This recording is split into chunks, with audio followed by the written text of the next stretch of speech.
is 1K. நம்ம channel subscribe பண்ணாதோ please subscribe பண்ணுங்க, like பண்ணுங்க, share பண்ணுங்க, comment பண்ணுங்க. இன்னைக்கு நம்ம another interesting recipe பண்ண போறோம். எல்லாருக்கும் பிடிச்சது கடாய் பனீர். இதுக்கு நம்ம என்ன பண்ண போறோம்னா கடாய் மசாலா ரெடி பண்ண போறோம். அதுக்கு ஒரு தவா ஹீட் பண்ணிக்கலாம். இந்த கடா மசாலா நம்ம ரெடி பண்றோம் இல்லையா, இது வந்து ஸ்டாண்டர்ட் பேசிக் மசாலா பவுடர். இது வந்து நம்ம எந்த கடாய் சப்ஜிக்கோ இல்லை கடாய் மற்ற டிஷ்ஷஸ் எது பண்ணினாலுமே இந்த மசாலா யூஸ் பண்ணிக்கலாம். இது பேசிக். இதுக்கு நம்ம என்ன பண்ண போறோம்னா தவா ஹீட் ஆன பின்ன ஒரு 2 டேபிள் ஸ்பூன்ஸ் ஆஃப் தனியா அதை நல்லா ஃப்ரை பண்ணிக்கணும்.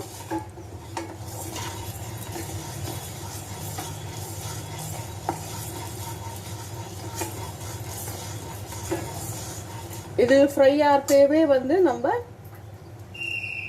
1 டீஸ்பூன் பெப்பர் போட்டுக்கலாம். 4 to 5 வந்து காஷ்மீரி சில்லி போட்டுருக்கேன். இது வந்து காரமே இருக்காது, கலர் சூப்பராக இருக்கும். அப்புறம் வந்து ஜீரகம், இது ஒரு 1 டீஸ்பூன். இது வந்து ஸ்டாண்டர்ட் மெஷர்மெண்ட். இந்த சில்லிஸ் வந்து காரம் இருக்காது, கலர் கொடுக்கும். அதனால நான் வந்து 4லேருந்து 5 போட்டுருக்கேன். உங்களுக்கு வந்து ரெகுலர் சில்லி இருக்கு அப்படின்னாக்கா நீங்கள் உங்கள் காரத்துக்கு ஏற்ற மாதிரி போட்டுக்கோங்க. ஏன்னா இந்த கடாய் பன்னீரோட காரமே வந்து இந்த பெப்பர் அண்ட் இந்த மிர்ச்சி தான், இந்த ரெட் சில்லி தான்.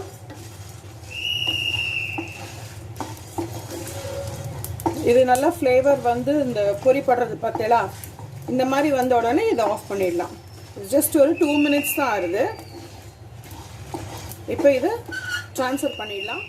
இப்போ அதே கடாயில் நம்ம என்ன பண்ண போகிறோம்னா ஜஸ்ட் ஒரு 2 டீஸ்பூன்ஸ் ஆயில் போட்டுக்கலாம்.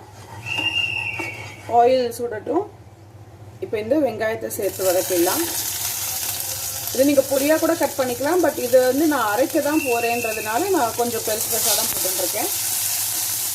இது ரொம்ப எண்ணெய் பிரியிற அளவுக்கு வதங்கணும் அப்படியெல்லாம் கிடையாது. வெங்காயத்தோட பச்சை வாசனை போகணும், அந்த கலர் மாறிடணும். இப்போ இதில் தக்காளி சேர்த்துடலாம். நம்ம இப்போ இந்த வெங்காயம் தக்காளிக்கு தேவையான சால்ட் போட்டுக்க போகிறோம். ஜஸ்ட் ஒரு 2 பிஞ்சஸ் நான் ஆம்ச்சூர் போட்டுக்கிறேன். இதில் ஒரு 10 to 12 காஜு சேர்த்துக்கலாம். ஏன்னா இது வந்து நம்ம அரைச்ச விழுதுக்கு அந்த கன்சிஸ்டன்சி பர்ஃபெக்டாக கொடுக்கும். உங்களுக்கு காஜுவோட அந்த ரிச்னஸ் வேண்டாம் அப்படின்னு நீங்கள் ஃபீல் பண்ணினேன்னா நீங்கள் பொட்டுக்கடலை கூட சேர்த்துக்கலாம். ஜஸ்ட் ஒரு ஹேண்ட்ஃபுல் ஆஃப் பொட்டுக்கடலை யூஸ் பண்ணிட்டேன்னா இதே மாதிரி லைட்டாக அதை ஃப்ரை பண்ணிக்கணும். அதுக்கப்புறம் அரைச்சுட்டேன்னா உங்களுக்கு காஜு கொடுக்குற அதே திக்னஸ் கொடுக்கும், பட் ரிச்னஸ் வந்து அவ்வளோ இருக்காது.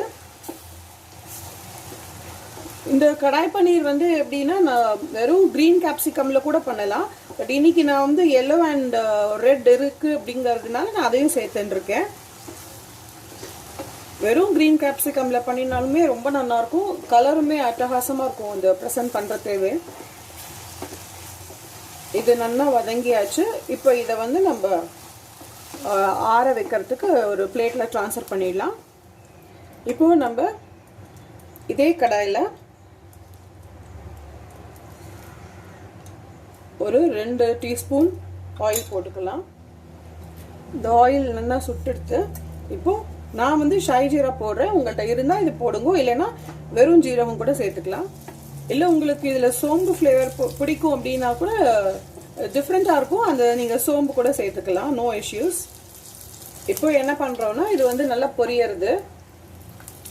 இப்போ நான் ஒரு வெங்காயத்தை ஷாலட்ஸாக கட் பண்ணிட்டு இருக்கேன், அதை சேர்த்துடலாம். இப்போ ஜிஞ்சர் கார்லிக் பேஸ்ட் நான் போட்டுக்கிறேன். உங்களுக்கு வேணும்னா நீங்கள் இஞ்சி தனியாக பூண்டு தனியாக கட் பண்ணி கூட போட்டுக்கலாம், இல்லை இஞ்சி பூண்டை தனியாக ஃப்ரெஷ்ஷாக அதை கட் பண்ணி அரைச்சி கூட சேர்த்துக்கலாம். அது ரொம்ப எக்ஸலண்ட்டான ஸ்ட்ராங் ஸ்மெல் கிடைக்கும் உங்களுக்கு. இப்போ நம்ம ஒரு கேப்சிகமாக சேர்த்துடலாம்.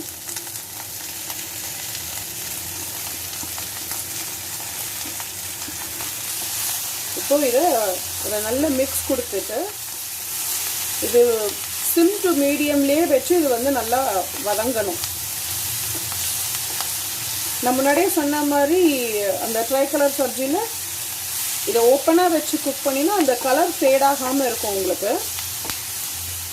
இப்போ இதுக்கு தேவையான சால்ட் நம்ம சேர்த்துடலாம்.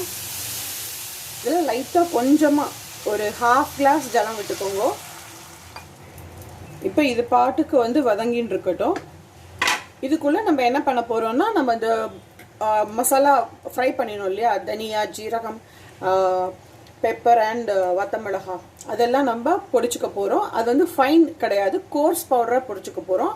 அண்ட் அந்த கிரேவிக்கு நம்ம அந்த வெங்காயம் தக்காளி அரைச்சோம் இல்லையா, அதையும் நம்ம அரைச்சி எடுத்துன்னு வந்துக்கலாம். இப்போ என்ன பண்ண போகிறோன்னா, நம்ம கசூரி மேத்தியை க்ரஷ் பண்ணி போட போகிறோம். அதுக்கப்புறம் இதோடு சேர்த்து நம்ம ஸ்லைஸ் பண்ணி வச்சுருக்கிற பன்னீர் சேர்த்துடலாம். பன்னீர் குவான்டிட்டி, வெஜிடபிள்ஸ் எல்லாம் உங்களோட சாய்ஸ்.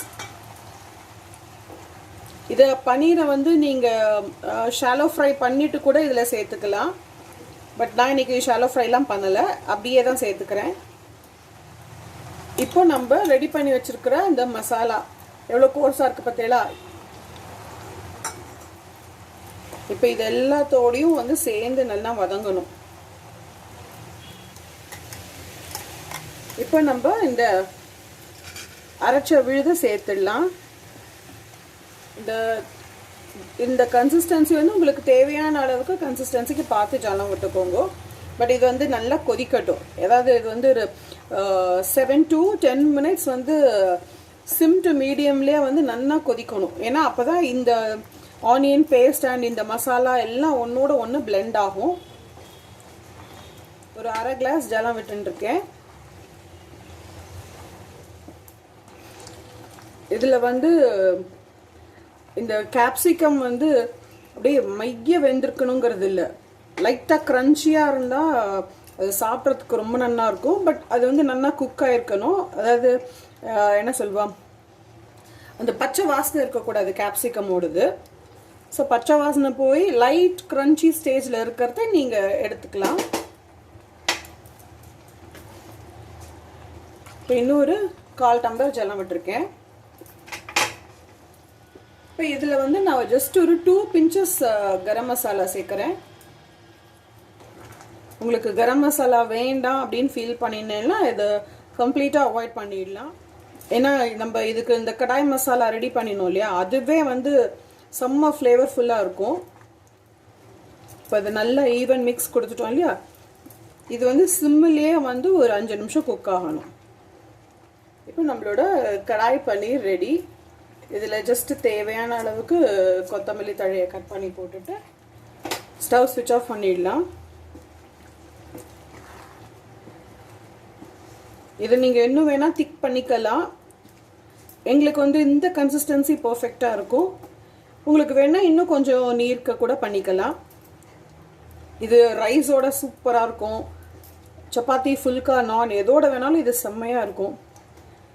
எஸ்பெஷலி பாஸ்மதி ரைஸோட இது எக்ஸலண்ட்டாக இருக்கும். நம்மளோட கடாய் பன்னீர் எவ்வளோ சிம்பிள், ஈஸி அண்ட் டேஸ்டியாக ரெடி பண்ணிட்டோம் பார்த்தீங்களா. இது வந்து நான் சொன்ன மாதிரி நான், phulka, chapati, plain rice, basmati rice, jeera rice எதோட வேணாலும் இது ரொம்ப அட்டகாசமாக இருக்கும். இந்த கரம் மசாலா உங்களோட ஆப்ஷன் தான், நீங்கள் போட்டுக்கணும்னா போட்டுக்கலாம், இல்லைன்னா அது வந்து சேர்த்துக்க வேண்டாம். அதே மாதிரி நான் ஜிஞ்சர் கார்லிக் பேஸ்ட் ரெடிமேட் போட்டு உங்களுக்கு வேணும்னா ஃப்ரெஷ்ஷாக அரைச்சி கூட போடலாம், இல்லை ஜூலியன்ஸாக கட் பண்ணி கூட போடலாம். அதுவும் உங்களோட சாய்ஸ் தான். நம்ம சேனல் சப்ஸ்கிரைப் பண்ணாதவா ப்ளீஸ் சப்ஸ்கிரைப் பண்ணுங்க, லைக் பண்ணுங்க, ஷேர் பண்ணுங்க, கமெண்ட் பண்ணுங்க. தேங்க்யூ ஃபார் வாட்சிங். Stay tuned for more easy recipes. Bye bye.